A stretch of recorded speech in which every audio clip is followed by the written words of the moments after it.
हम practical part पर भी आएंगे धीरे धीरे। अभी हम पहले मीनिंग देखते हैं, थ्योरी देखते हैं कि actually what is the meaning of statistics.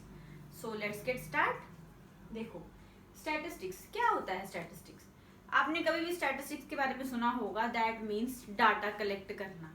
So statistics means data collect करना। Data means a quantitative data.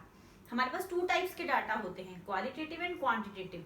Qualitative data में क्या होता है कि इतने रिच हैं, ये पुअर है, ये टॉल है, ये स्मॉल है, बट नहीं, स्टैटिस्टिक्स के अंदर we study only about the quantitative data.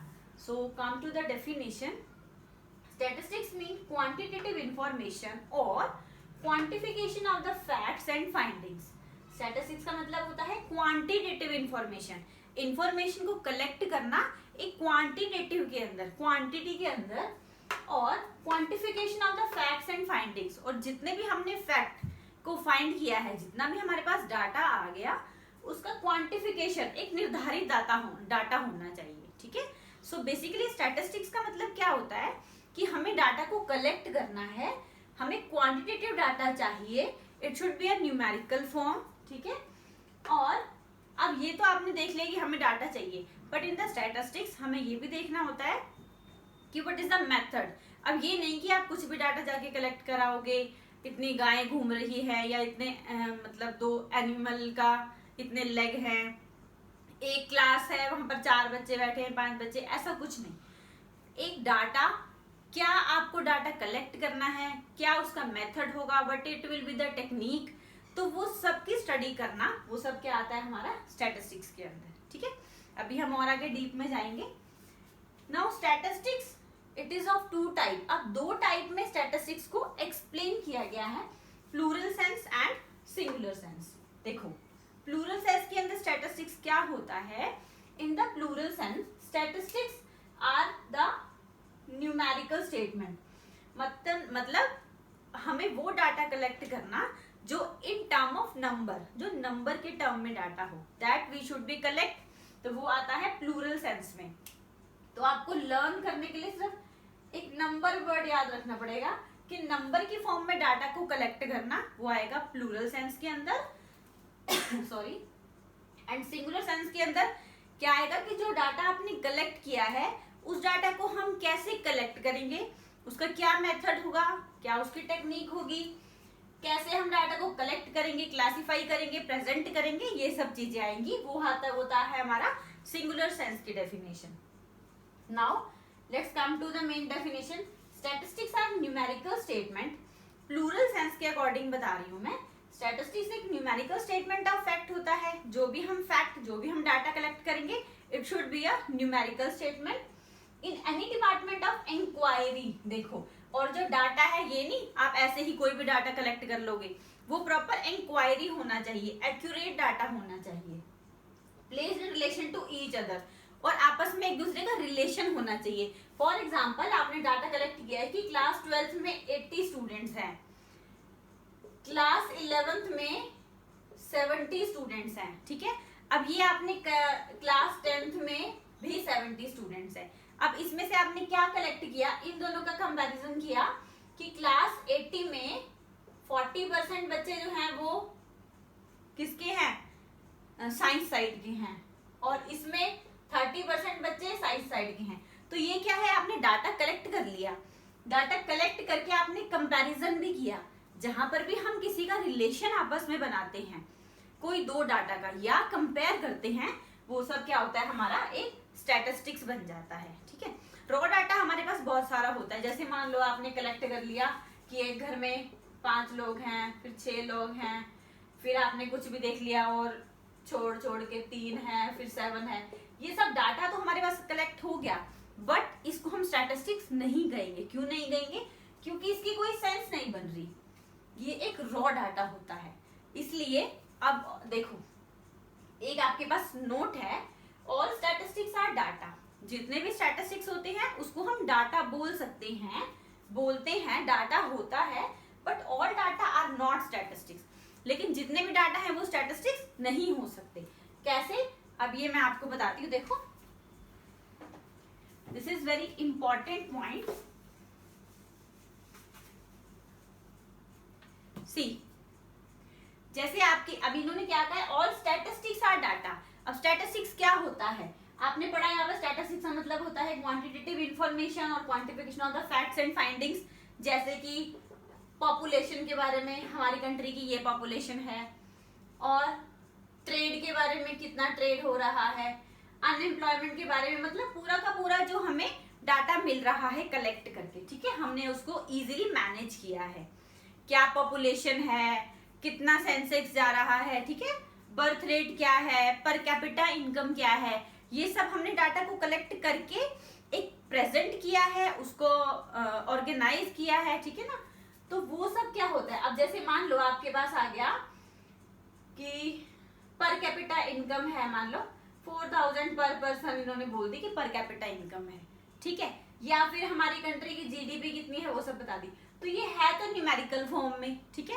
अब ये एग्जैक्ट स्टैटिस्टिक्स है हमारे पास, पूरा हमारे पास डाटा है, उसको हमने ऑर्गेनाइज करके हमने इंफॉर्मेशन कलेक्ट कर ली और वो एक्यूरेटली हमारे पास आ गई। तो ये क्या है, ये हमारे पास स्टैटिस्टिक है, क्योंकि ये हमारे पास एक एक्यूरेट है। या फिर एग्जांपल हम लेंगे, एक क्लास में 80 स्टूडेंट है, उसमें से 30 साइंस के हैं, 30 कॉमर्स के हैं एंड 20 ह्यूमैनिटी के हैं। तो ये क्या है, ये भी हमारे पास प्रॉपर स्टैटिस्टिक्स है, वो न्यूमेरिकल फॉर्म में डाटा है जो अरेंज करके हमें बता रखा है कि एक क्लास में 80 है, जिसमें से 30 साइंस के हैं, 30 कॉमर्स के हैं और 30 ह्यूमैनिटी के हैं। तो ये हमारे पास स्टैटिस्टिक्स है। और देखो ये सारे नंबर के फॉर्म में है, नंबर की फॉर्म में होते हैं वो स्टैटिस्टिक्स होता है। तो all the statistics are data, ये हमारे पास डाटा है ना, इन डाटा को अरेंज करके तो हमने एक करेक्ट इंफॉर्मेशन बनाई है, एक पूरा प्रॉपर इनका कंपैरिजन, इनका रिलेशन करके हमारे पास स्टैटिस्टिक्स आ गया, एक प्रॉपर इंफॉर्मेशन आ गई। तो ऑल स्टैटिस्टिक्स आर डाटा, तो ये हमारे पास क्या है, ये हमारे पास स्टैटिस्टिक्स है, और स्टैटिस्टिक्स क्या है, इन फॉर्म ऑफ डाटा। तो हम ये कह सकते हैं जितने भी हमारे पास स्टैटिस्टिक्स हैं, करेक्ट इंफॉर्मेशन है, चाहे ये है, चाहे 4000 पर कैपिटा इनकम का है या पॉपुलेशन का है, वो सबको हम डाटा बोलते हैं। लेकिन all data are not statistics, जितने भी डाटा होते हैं उनको हम स्टैटिस्टिक्स नहीं बोल सकते। क्यों नहीं बोल सकते, क्योंकि अब जैसे ये था, एक ने बोल दिया हाँ मेरी इनकम 40 रुपए है, एक ने बोल दिया पर डे, सॉरी एक ने बोल दिया मेरी इनकम पर डे 400 है, एक ने कह दिया वर्कर ने मेरी 600 है, एक ने कह दिया 1000 है। तो इसका मतलब क्या है, अलग अलग लोगों का डाटा हम क्या करेंगे, जब तक हमारे पास प्रॉपर टेक्निक मेथड्स नहीं होगा उनको अरेंज करने का, हम कैसे निकालेंगे किसी किसी का, है ना। एक काऊ की 4 लेग है, एक बच्चे के पास 100 रुपए है, तो इसका हमने क्या करना है, ये कोई स्टैटिस्टिक्स नहीं है, अलग अलग डाटा है। तो ये सिर्फ एक रॉ डाटा होता है, इसलिए बोला जाता है but all data are not statistics. ये भी मैथमेटिकल न्यूमेरिकल फॉर्म में है, और जो हमने वो पढ़ा था वो भी न्यूमेरिकल फॉर्म में था, बट वो हमारे पास एक एग्जैक्ट इंफॉर्मेशन थी और बिल्कुल सही तरीके से हमें बता रखी थी, प्रॉपर मेथड प्रॉपर टेक्निक से, तो वो स्टैटिस्टिक्स थी, वो वाला डाटा स्टैटिस्टिक्स था। बट जितने भी डाटा होते हैं उनको हम स्टैटिस्टिक्स नहीं बोल सकते, all the data are not statistics, ठीक है ना। क्योंकि जो रॉ डाटा होता है कहीं से कुछ भी लिया हुआ, वो स्टैटिस्टिक्स नहीं होता, और जो स्टैटिस्टिक्स आ गया हमारे पास एक एग्जैक्ट फॉर्म में आ गया, वो हमारा क्या होगा, डाटा, ठीक है। नाउ स्टैटिस्टिक्स एक प्लूरल फॉर्म में हमने पढ़ा कि न्यूमेरिकल स्टेटमेंट होती है, और एक सिंगुलर फॉर्म में इसका मतलब क्या होता है, वो सारी की सारी टेक्निक्स, वो सारे मेथड जिससे जो हमारा डाटा आया है, अब हम उसको कैसे कलेक्ट करें, डाटा हमने कहाँ से लेना है, ले लिया, उसको ऑर्गेनाइज कैसे करें, उसको एनालाइज कैसे करें, लोगों के आगे मतलब जो हमने उसका ग्राफ बनाना है उसको प्रेजेंट कैसे करें, एट लास्ट में उसको एनालाइज कैसे करें, उसका रिजल्ट कैसे निकालें, ये सब चीजें पढ़ना, ये सब कहाँ आएगा, हमारा सिंगुलर सेंस के अंदर। So it refer to technique और methods relating to collection, classification, presentation, analyze and interpretation of quantitative data. जो भी हमारे पास क्वांटिटेटिव डाटा आया है, उस डाटा को, वो वाली मेथड्स और टेक्निक्स आएगी सिंगुलर सेंस के अंदर, कि उस डाटा को कलेक्ट कैसे करना है, कैसे क्लासिफाई करना है, प्रेजेंट कैसे करना है, एनालाइज कैसे करना है, एट लास्ट इंटरप्रेट मतलब रिजल्ट कैसे निकालना है, ठीक है। तो ये तो था आपका स्टैटिस्टिक्स का मीनिंग, दो फॉर्म में मीनिंग प्लूरल एंड सिंगुलर। आज हम प्लूरल के बारे में और आगे बढ़ते हैं। Now we will discuss the features of plural.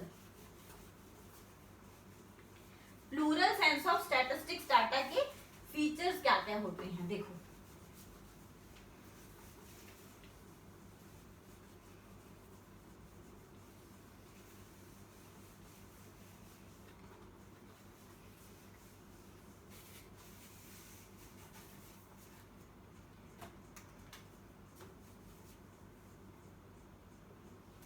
अब हम पढ़ेंगे फीचर्स ऑफ प्लूरल सेंस।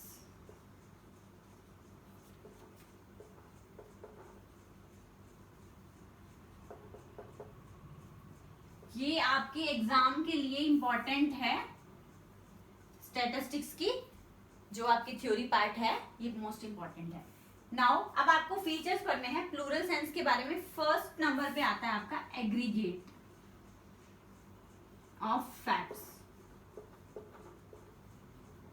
मतलब जितने भी आपने फैक्ट्स इकट्ठे करने हैं, हमारे पास कोई एक सिंगल फैक्ट होगा, उसकी कोई इंपॉर्टेंस नहीं है, उसका हम कुछ नहीं कर सकते, ठीक है ना।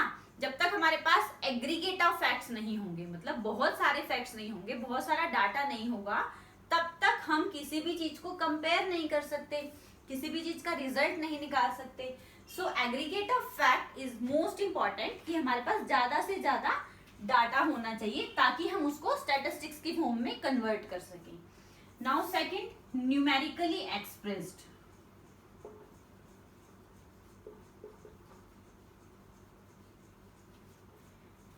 इसके फीचर क्या है? न्यूमेरिकल, ये हमने पहले उसमें पढ़ा था ना डेफिनेशन में, कि जो भी डाटा है वो न्यूमेरिकल एक्सप्रेस होना चाहिए। अब देखो यहाँ पर आता है वो सेंस, क्वांटिटेटिव में होगा तो न्यूमेरिकली होगा, कितनी क्वांटिटी में आया, कितने न्यूमेरिकल फॉर्म में आया। डाटा क्वालिटेटिव भी होता है। फॉर एग्जांपल रिच लोग हैं, पुअर हैं, टॉल है, स्मॉल है, ब्यूटीफुल है, ऑनेस्ट है, इंटेलिजेंट है, डल है, ये सब भी तो होते हैं, बट ये क्या होता है? क्वालिटेटिव डाटा, ठीक है। पर हमें क्वांटिटेटिव डाटा नहीं देखना। In plural sense of statistics we will collect numerically data, जो न्यूमेरिकल फॉर्म में होगा। जैसे मैंने आपको क्लास का एग्जांपल दिया था, एक क्लास में या एक कॉलेज में 800 बच्चे हैं, स्कूल में ये कॉमर्स कॉलेज में 800 बच्चे हैं, जिसमें से 300 जो हैं, सॉरी कॉलेज में 800 हैं, 300 ने नॉन मेडिकल लिया है, 300 ने कॉमर्स ली है और 200 ने ह्यूमैनिटी ली है, ठीक है ना। तो ये क्या है? हमारे पास न्यूमेरिकली एक्सप्रेस्ड फॉर्म में डाटा आया है। Now third one is affected by the multiplicity causes. Affected by the multiplicity of causes, मतलब कि जो डाटा है हमारा, वो बहुत तरह की जो हमारे पास कॉजेज होते हैं ना, उसके बाद डाटा इकट्ठा किया जाता है। अब जैसे मान लो आपके हमारी कंट्री में प्राइस बढ़ गया, अब प्राइस बढ़ गया तो सप्लाई कम होगी, सप्लाई कम होगी, प्राइस बढ़ गया तो लोग डिमांड भी कम करेंगे, डिमांड कम, सप्लाई कम, तो ये क्या हो गया? ये बहुत सारी चीजें इकट्ठी हो गई ना। अब प्रोडक्शन कम होगी, सप्लाई कम होगी, तो फिर एम्प्लॉयमेंट भी कम हो जाएगी, लोग अनएम्प्लॉयड हो जाएंगे। जब प्रोडक्शन नहीं होगा ज्यादा तो लोगों को काम भी नहीं मिलेगा। तो ये क्या हो गया? बहुत सारे ऐसे कॉजेज होते हैं जिसकी वजह से हमें डाटा को कलेक्ट करना होता है। किसी एक सिंगल कॉज से कुछ भी नहीं होता। अगर एक सिंगल कॉज ऐसा आ भी जाता है जिसकी वजह से हमारा ये इफेक्ट करता है, तो उसको डिलीट कर दिया जाता है। सो बहुत सारे कॉजेज के बाद ही जो फैक्ट्स है वो इकट्ठे किए जाते हैं। नाउ रीजनेबल एक्यूरेसी, जो आपका डाटा है वो रीजनेबल होना चाहिए, एकदम एक्यूरेट होना चाहिए। ऐसे नहीं कुछ भी तुमने देख लिया कि इस क्लास में आपको दिख गया इतने बच्चे हैं, अपने आप ही कुछ भी लिख दिया, ऐसे नहीं होता। अ data should be accurate, it should be a reasonable. बहुत ज्यादा इकट्ठा नहीं करना, रीजनेबल फॉर्म में करो, और लेकिन जितना करो वो बिल्कुल एक्यूरेट होना चाहिए। Now placed in relation to each other,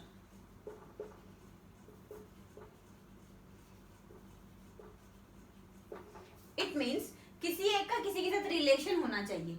for example हमने ये क्या रिलेशन बनाया कि 800 बच्चे हैं जिसमें से 3 नॉन मेडिकल में है, 300 कॉमर्स में है, 300 नॉन मेडिकल और 200 ये, तो ये तीनों का आपस में कंपैरिजन किया है, रिलेशन बनाया है। या आप पर कैपिटा इनकम अगर निकालते हो तो इंडिया की पर कैपिटा इनकम कितनी है और अमेरिका की कितनी है, तो उनका डाटा यहाँ उनका डाटा यहाँ ऐसे कलेक्ट करोगे तो वो जो डाटा है वो कंपैरिजन रिलेशन होता है एक दूसरे का, उसके अंदर म्यूचुअली रिलेटेड होते हैं वो एक दूसरे के, ठीक है। Now next point, pre determined purpose.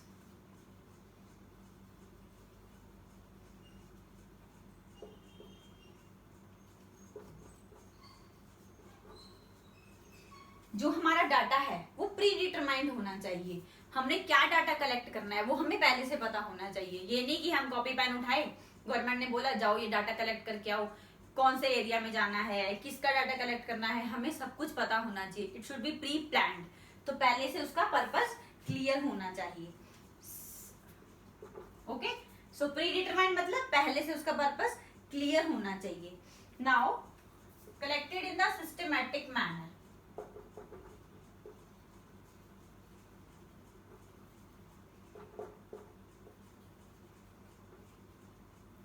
Data should be collect in a systematic manner. जो डाटा आप कलेक्ट करोगे प्रॉपर उसका आपको मेथड आना चाहिए, टेक्निक्स आनी चाहिए कि आपको जो डाटा लेना है, जैसे लाइक आपने किसी घर का सेंसेक्स पॉपुलेशन करना है तो आपको पहले एक ग्राफ बनाना पड़ेगा कि मैन का डिटेल यहाँ लिखनी है, वुमेन की यहाँ लिखनी है, बच्चों की यहाँ लिखनी है। तो एक प्रॉपर मेथड होना चाहिए, प्रॉपर टेक्निक होनी चाहिए, आपकी प्लानिंग होना चाहिए, पूरा प्रोसीजर के साथ काम होना चाहिए। सो collection is a systematic manner. जो भी आप डाटा को कलेक्ट करोगे वो एक प्रॉपर सिस्टम के मैनर के साथ होना चाहिए, ठीक है। एंड इन्यूमरेट और एस्टिमेटेड। इन्यूमरेट और एस्टिमेटेड मतलब जो डाटा है आपका वो प्रॉपर जो आपने कलेक्ट करना है, जितना भी आप एस्टिमेशन करके गए हो, जो भी आपका प्रोसीजर है, आपने एस्टिमेशन किया है कि आज हम इतना डाटा कलेक्ट करेंगे, अकॉर्डिंगली आपको वो काम करना है। उतना ही डाटा आपको, जो आपका एस्टिमेट है उतना डाटा आपको कलेक्ट करना है, ठीक है ना, ताकि आप उसको प्रॉपरली अरेंज कर सको। नाउ आज हमने क्या पढ़ा, स्टैटिस्टिक्स का meaning, statistics according to the plural sense and singular sense, और ये सारे इसके फीचर्स हैं, फीचर्स ऑफ प्लूरल सेंस, ठीक है। Tomorrow in next video we will discuss about the singular sense, वो मोस्ट इंपॉर्टेंट है। So be there. आप इस वीडियो को ध्यान से देखिए एंड अच्छी लगे तो लाइक एंड शेयर जरूर कीजिए। Thank you.